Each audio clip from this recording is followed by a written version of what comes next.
क्या आपको पता है कि सीबीएसई से बोर्ड्स में भी ग्रेस मार्क्स मिलते हैं? आज तक आपको अपने स्कूल के एग्जाम में तो ग्रेस मार्क्स देखने को जरूर मिलोगे, बट हाँ जी, आपने सही सुना कि सीबीएसई में भी कई बार आपको ग्रेस मार्क्स मिलते हैं। और इस चीज के ऊपर मैं बिल्कुल दावा कर सकती हूँ। क्यों? क्योंकि जब मैं अपने बोर्ड्स दे रही थी तो मुझे एक्चुअली ग्रेस मार्क्स मिले थे और काफी सारे मिले थे। तो अगर आप भी ये वंडर कर रहे हैं कि कौन सी ऐसी सिचुएशन है जहां पे आपको ग्रेस मार्क्स मिल सकते हैं, तो प्लीज इस वीडियो को एंड तक जरूर देखिएगा। And what are you waiting for? जल्दी से वीडियो को लाइक करो, चैनल को सब्सक्राइब करो। My name is ocean and I am your English educator on the platform of Unacademy. And without any further ado, चलिए फिर ये वीडियो स्टार्ट करते हैं। तो सबसे पहला question, When do you get grace marks? कि आपको एक्चुअली ये ग्रेस मार्क्स मिलते कब हैं और कौन सी सिचुएशन से मिलते हैं? देखो, मेजर 3 सिचुएशंस होती हैं जहां पे आपको ग्रेस मार्क्स मिलते हैं। बट पहली बात जो आपको समझनी बहुत ज्यादा जरूरी है वो ये है कि भाई बहुत ज्यादा रेयर केसेस हैं जहां पे आपको ग्रेस मार्क्स मिलेंगे या नहीं मिलेंगे। तो ग्रेस मार्क्स के भरोसे अगर आप सोच रहे हो कि आप स्कूल में टॉप कर जाओगे, आप एग्जाम में पास हो जाओगे, तो ऐसा नहीं है। बट येस, कुछ डेफिनेट सिनारियोज हैं जहां पे मिल सकते हैं। सो भाई, सिनेरियो नंबर 1, पहला सिनेरियो जहां पे गारंटीड हर बच्चे को एक ग्रेस मार्क मिलता ही मिलता है, वो ये है कि अगर क्वेश्चन इनकरेक्ट या फिर आउट ऑफ सिलेबस आता है।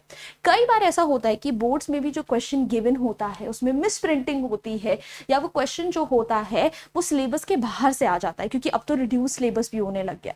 तो ऐसे में अगर आपने क्वेश्चन का नंबर तक लिखा है, मतलब चाहे गलत अटेम्प्ट करो, सही अटेम्प्ट करो, या ना भी अटेम्प्ट करके सिर्फ नंबर तक मेंशन किया है, तैसे से इसमें आपको ये क्वेश्चन के मार्क्स मिल सकते हैं। बट अगर आपने वो क्वेश्चन अटेम्प्ट तक नहीं करा, आपने वो ऑप्शन सिलेक्ट तक नहीं करा था क्वेश्चन वाला, तो फिर आपको ग्रेस मार्क्स उस केस में नहीं मिलेगा। सो अगर आपके क्वेश्चन पेपर्स में भी कोई ऐसा क्वेश्चन था जो आपको आउट ऑफ सिलेबस लगा, तो प्लीज जाके चेक कर लीजिएगा कि भाई क्या आपको वहां ग्रेस मार्क्स मिल सकते हैं या नहीं मिल सकते। Number 2, if the paper was too difficult and the checking may be lenient.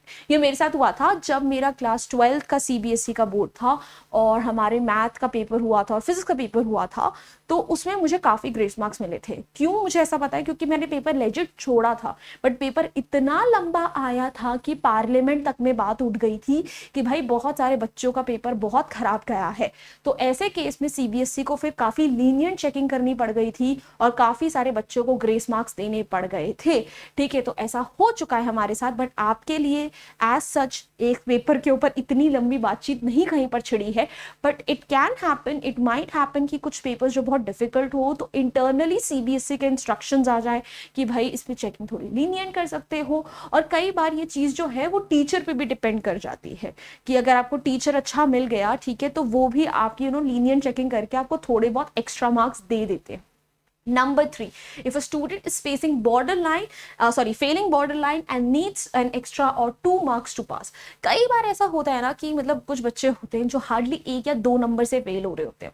तो उस केस में अगर एग्जामिनर को दिखता है कि बच्चे ने एक्चुअली बहुत मेहनत करी है, अटेम्प्ट करने की कोशिश करी है क्वेश्चंस को, तो अगेन ये एग्जामिनर पे डिपेंड करता है कि एग्जामिनर बाई चांस हो सकता है दया के खातिर आपको 1 आध extra marks they they. But आपको ये चीज एक्चुअली याद रखनी है कि जो ये सेकंड और थर्ड सिचुएशन थी उसमें तो आपको ग्रेस मार्क्स मिलने की कोई गारंटी नहीं है। क्यों? क्योंकि लाइक आई सेड यू, ठीक है, सेकंड सिचुएशन में हो सकता है सीबीएसई के इंस्ट्रक्शंस हो तो हो जाए, या फिर अगर एग्जामिनर का मन करे तो हो जाए। थर्ड सिचुएशन में तो it's entirely up to the examiner. Yes, first situation ऐसी जरूर है अगर क्वेश्चन गलत है, आउट ऑफ सिलेबस है, मिस प्रिंटिंग है, तब आपको पक्का वहां पे ग्रेस मार्क्स मिल सकते हैं। सो आई होप आपको ये चीजें क्लियर हुई होंगी और आपको भी पता होगा कि अब कहाँ कहाँ आपको ग्रेस मार्क्स मिल सकते हैं। एंड गाइज, अगर आपको ऐसे ही मजेदार वीडियोस की और इन्फॉर्मेशन चाहिए, नोटिफिकेशंस चाहिए, तो ये रहा हमारा टेलीग्राम चैनल ओशन मैम के मंचकिंस। प्लीज इसे अभी जाकर ज्वाइन करिए। ऑल्सो मुझे अनअकैडमी पे फॉलो कर लीजिए। मेरा नाम है ओशन फुल टकनोरी। पेड बैचेस भी वहां चल रहे हैं जहां पे आप OP05 कोड यूज करके 5% डिस्काउंट अवेल कर सकते हो। तो प्लीज अभी के अभी जाकर करो। And that's it from my end. अगर आपको वीडियो अच्छी लगी है तो you know the drill, hit the like button, share it with your friends and do not forget to subscribe to our channel as well. Bye bye, hasta la vista, I will see you soon. फिर मिलेंगे पढ़ते पढ़ते।